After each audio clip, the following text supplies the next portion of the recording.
Penang Hindu இயக்கமும் கல்வித்துறையும் இணைந்து ஏற்பாடு செய்த SPM தமிழ் இலக்கிய பணிமனை பட்டறை 2025 கடந்த அக்டோபர் 25 அன்று வெற்றிகரமாக நடைபெற்றது. இதில் 22 பள்ளிகளைச் சேர்ந்த 120 5ஆம் படிவ மாணவர்கள் கலந்து கொண்டனர்.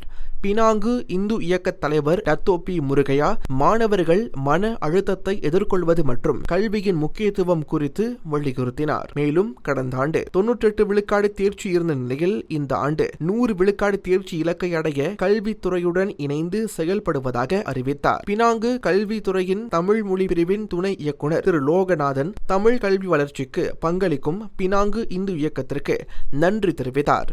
இத்தகைய பட்டறைகள் மாணவர்களுக்கு பயனளிப்பதால் எதிர்காலத்திலும் இவை தொடர்ந்து நடைபெற வேண்டும் என்று தெரிவிக்கப்பட்டது.